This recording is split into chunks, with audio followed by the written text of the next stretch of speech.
Situasi perang di Gaza adalah sebuah panggung tragedi modern,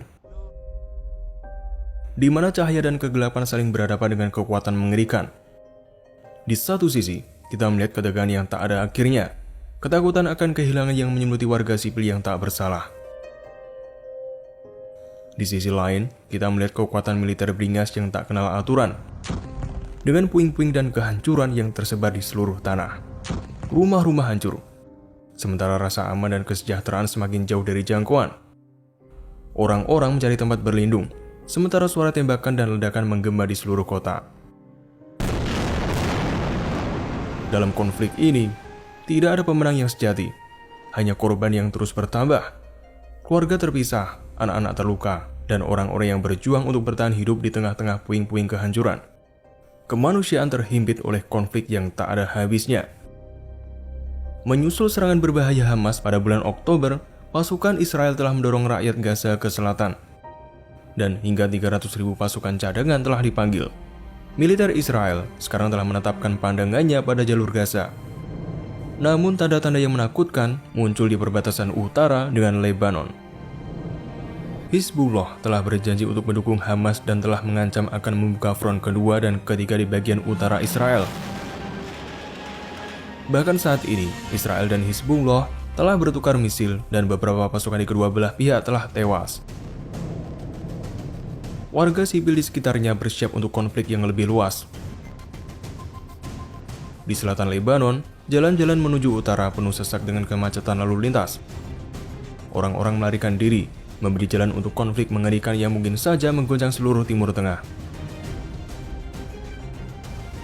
Hizbullah memiliki sekitar 130.000 roket dan peluru kendali, dan mereka bisa menggunakan kekuatan itu untuk mengatasi pertahanan udara Israel dan menghancurkan pangkalan serta infrastruktur penting Israel, termasuk fasilitas senjata nuklir yang diduga ada di bagian utara Israel.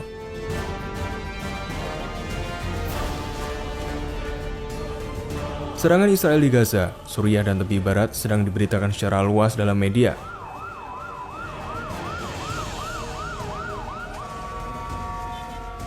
Israel sedang bersiap untuk memperlihatkan kekuatan dan menunjukkan giginya. Video ini menunjukkan jumlah bom MK-84 yang besar yang akan dipasang di pesawat tempur Israel dan kemungkinan akan dijatuhkan di Gaza. Masing-masing bom ini beratnya sekitar 900 kg dan mampu menciptakan kawah dengan lebar 15 meter dengan kedalaman 10 meter.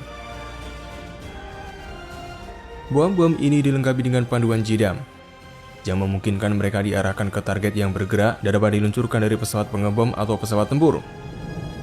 Bom-bom ini dapat menembus logam setebal hingga 38 cm dan beton hingga 3 meter. Jumlah bom dalam video tersebut cukup untuk meratakan kota Gaza.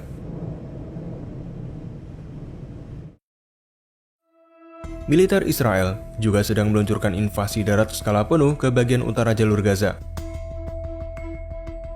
Disinilah segalanya bisa menjadi sangat salah. Hamas diperkirakan memiliki sekitar 40.000 prajurit yang telah terlatih sepenuhnya, dan karena mereka bertempur di wilayah sendiri, mereka memiliki keunggulan tersendiri. Jalur Gaza dipenuhi dengan terowongan bawah tanah, perangkap dan pos tersembunyi yang dilengkapi dengan peluru kendali anti-tank untuk menghancurkan tank dan kendaraan Israel yang masuk. Gaza juga dianggap sebagai salah satu daerah perkotaan yang paling padat di dunia. Jadi pertempuran rumah ke rumah di Gaza bisa menjadi sangat brutal. Perlu diketahui, Israel telah melawan Hamas 4 kali sebelumnya pada tahun 2006, 2008, 2012, dan bahkan sepanjang tahun 2021. Namun setiap konflik berakhir tanpa keputusan yang pasti. Hamas memang mengalami kerugian, tetapi mereka tetap memiliki kendali penuh atas Gaza. Namun Israel mengatakan bahwa kali ini akan berbeda. 300.000 pasukan cadangan telah dipanggil, dan mereka berjanji untuk menghancurkan Hamas sekali dan untuk selamanya. Bahkan ada kabar intelijen yang bocor bahwa Israel memang berniat memindahkan rakyat Gaza untuk mengungsi ke perbatasan Mesir secara paksa. Israel sekarang bersiap untuk mendeploy militer mereka dalam skala yang belum pernah terlihat sebelumnya. Meskipun perkembangan ini memilukan, Hamas bukanlah pemain utama. Masih banyak pemain lain yang mengintai daerah ini guna mencari peluang baru. Sekitar 200 km ke utara ada Lebanon yang menjadi rumah bagi Hizbullah, yang didukung oleh Iran dalam pembiayaan, perencanaan, dan keahliannya. Hizbullah adalah salah satu pasukan non-negara yang paling mematikan di dunia, bahkan yang paling bersenjata. Sejak tahun 1990-an, mereka telah tumbuh dari sekelompok pemberontak gerilyawan yang kacau menjadi kekuatan pertempuran yang kuat dengan jumlah sekitar 100.000 prajurit. Pemimpin kelompok tersebut adalah Hasan Nasrallah. Setelah berjuang di Suriah, Irak, dan Yaman, Hizbullah telah berpengalaman dalam pertempuran. Pasukannya dilatih seperti tentara dan dilengkapi dengan persenjataan seperti tentara sebuah negara. Kelompok ini diyakini telah menerima dukungan keuangan dari Iran hingga sekitar 700 juta dolar setiap tahun. Jumlah yang sangat besar untuk kelompok non-negara. Hizbullah juga dilengkapi dengan berbagai jenis roket artileri non-pandu, serta peluru kendali balistik, misil anti-udara, anti-tank, dan anti-kapal. Bahkan kemampuannya untuk bertempur dalam jangka panjang melampaui Hamas berkali-kali lipat. Jika operasi darat Israel di Gaza menyebabkan kerusakan tak terlupakan pada Hamas, Hizbullah dan Iran mungkin akan turut campur dan menyelamatkan sekutu mereka di jalur Gaza. Karena Iran maupun Hizbullah tidak memiliki kekuatan udara atau darat yang mampu mencapai Gaza, intervensi akan datang terutama dalam bentuk drone, roket, dan peluru kendali. Secara ringkas, Hizbullah diperkirakan memiliki persenjataan sekitar 130.000 roket dan peluru kendali. Jumlah yang diperkirakan berdasarkan data pada tahun 2018 dan kemungkinan telah bertambah sejak itu. Terlepas dari itu, jumlah ini lebih banyak daripada beberapa negara anggota NATO. Pada tanggal 13 Oktober, Menteri Luar Negeri Iran, Hussein Amir-Abdollahian, mengatakan bahwa ada kemungkinan besar akan muncul front kedua jika blokade Israel di Gaza terus berlanjut. Jika sarung tangan dilepaskan dan Hizbullah bergabung dalam pertempuran, ini akan mengubah konflik menjadi konflik multi-front bagi Israel. Hamas di selatan dan Hizbullah di utara. Dan bahkan Suriah akan terlibat dalam pertempuran karena Hizbullah terlibat dalam konflik sipil Suriah, yang berarti bahwa keterlibatan Hizbullah akan membuka dua front sekaligus. Satu dari selatan Lebanon, dan satu dari bagian dataran tinggi Golan yang dikuasai Suriah. Jelas ini akan menjadi titik yang tak dapat ditarik kembali. Sebagai skenario, di hari pertama, sekitar 130.000 roket akan terbang di atas Israel, mengakibatkan puluhan ribu korban. Israel kemudian tidak akan punya pilihan lain selain melepaskan seluruh kekuatan angkatan udara mereka. Selatan Lebanon akan hancur sebagai balasan. Jumlah korban akan terus bertambah. Korban warga sipil akan menjadi hal kecil pada titik ini. Israel kemudian harus masuk ke Beirut untuk menggulingkan pemerintahannya. Pada saat ini, Suriah bahkan Iran akan sepenuhnya ikut dalam pertempuran juga. Untungnya, situasi belum mencapai tahap ini, tetapi situasi ini sangat tegang. Israel sudah mengerahkan puluhan ribu tentara ke perbatasan dengan Lebanon. Mereka telah menyerang bandara di Damaskus dan Aleppo. Pada saat yang sama, Hizbullah telah meluncurkan roket ke Israel, mencoba untuk menyusup ke kota-kota Israel, dan meluncurkan serangan drone melintasi perbatasan. Ini merupakan peristiwa yang sangat menegangkan yang sebelumnya belum pernah terjadi dalam beberapa tahun. Satu kesalahpahaman dari salah satu pihak, situasi bisa dengan cepat memburuk. Selain itu, Amerika Serikat telah mendeploy kelompok serangan kapal induk ke Laut Tengah, yakni USS Gerald R. Ford. Ini adalah kapal induk terbesar di dunia dan kapal perang terbesar yang pernah dibangun, dengan kemampuan untuk membawa 75 pesawat termasuk pesawat jet F-35. Baru-baru ini, Amerika juga telah meluncurkan kapal selam nuklir Ohio Class untuk bersiaga di Laut Tengah. Gugus Angkatan Lautnya terdiri dari 5 kapal penyerang berpeluru kendali, 4 kapal perusak, dan 1 kapal penjelajah. Secara keseluruhan, ini adalah kekuatan yang sangat besar dan kehadirannya di wilayah tersebut dimaksudkan untuk mencegah Hizbullah dan kelompok lain terlibat dalam pertempuran. Jika pesan ini belum cukup jelas, Amerika Serikat sekarang mengirimkan kelompok serangan kapal induk kedua ke Mediterania Timur yang dipimpin oleh USS Dwight D. Eisenhower. Dengan penggelaran ini, Amerika berharap dapat mencegah konflik melebar. Namun, Iran tidak membesarkan Hamas selama bertahun-tahun hanya untuk membiarkannya sendiri menghadapi serangan balik Israel yang menghancurkan. Pada saat yang genting, Hizbullah kemungkinan akan menunggu invasi Israel ke Gaza dan kemudian meluncurkan serangan kejutan pada waktu yang mereka pilih sendiri. Seperti pada tahun 2006, ketika konflik meletus di jalur Gaza dan Israel meluncurkan operasi darat. Hizbullah meluncurkan serangannya sendiri 2 minggu setelah serangan Israel dengan cara yang mengejutkan. Hizbullah melancarkan serangan berkelompok yang canggih terhadap Israel dan juga menggunakan roket dan misilnya untuk menembak hampir 4.000 proyektil ke Israel selama sebulan. Saat ini, kemampuan militer Hizbullah diperkirakan telah tumbuh 10 kali lipat sejak pertempuran terakhir 17 tahun yang lalu. Selain itu, jika pada tahun 2006 presiden Hizbullah sebagian besar terdiri dari roket yang tidak akurat, kini grup ini telah mengumpulkan banyak persenjataan berpemandu presisi berkat bantuan dari Iran. Beberapa misil baru Hizbullah mampu mengenai sasaran yang cukup dekat, yaitu sekitar 10 meter dari sasaran yang ditentukan, dan sebagian besar senjata ini ditempatkan di tempat-tempat tersembunyi di antara perkebunan jeruk dan pisang yang tersebar di selatan Lebanon.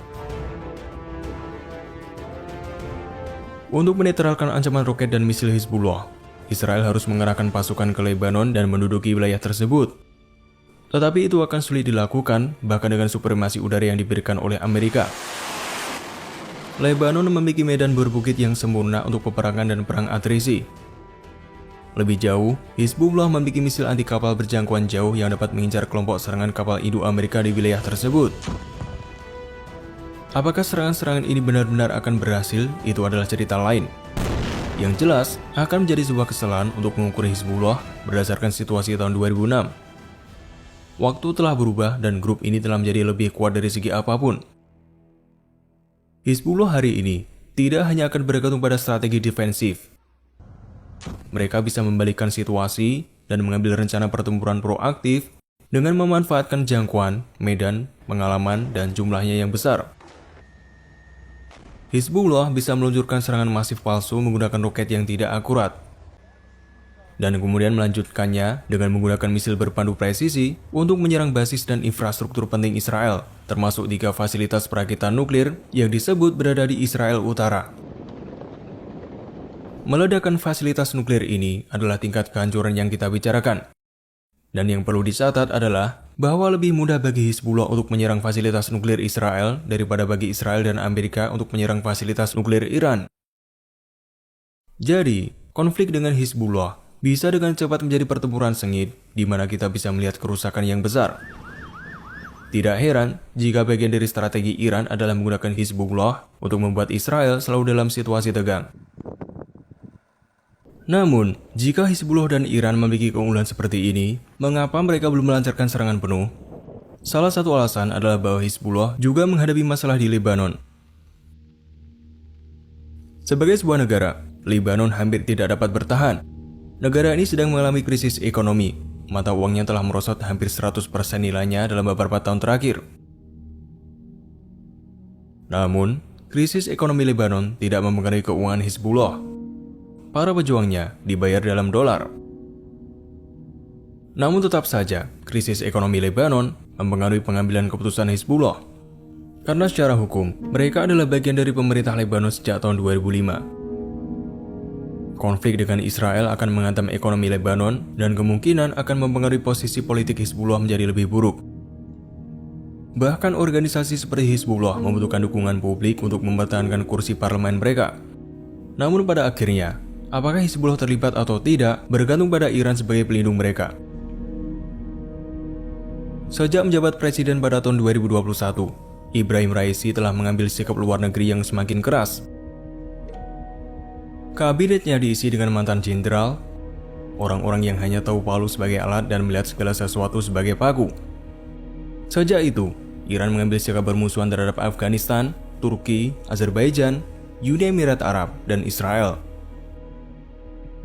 Namun, pergeseran politik Raisi ke arah kanan memiliki pembatasan tertentu.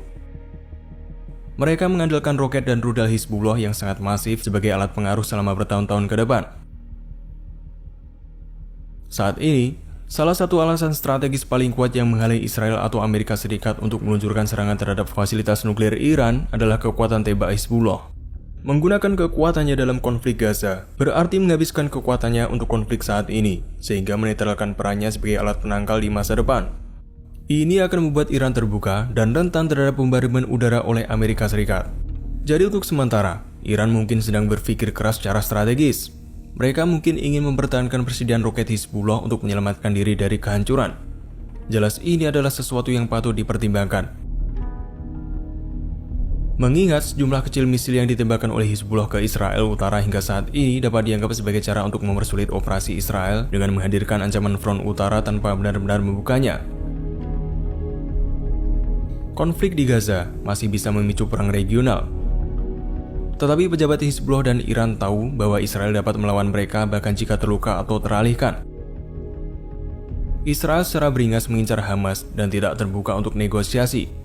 Di sini Iran dan Hizbullah bisa menghindari garis tembak atau bergabung dalam pertempuran. Teheran telah membesarkan Hamas menjadi ancaman yang nyata, tetapi di sisi lain, Hizbullah juga menjadi perhatian, karena ia adalah proksi yang terlalu kuat untuk diabaikan. Situasi perang di Gaza adalah pengingat yang menyakitkan tentang kerentanan dan penderitaan yang terus berlanjut.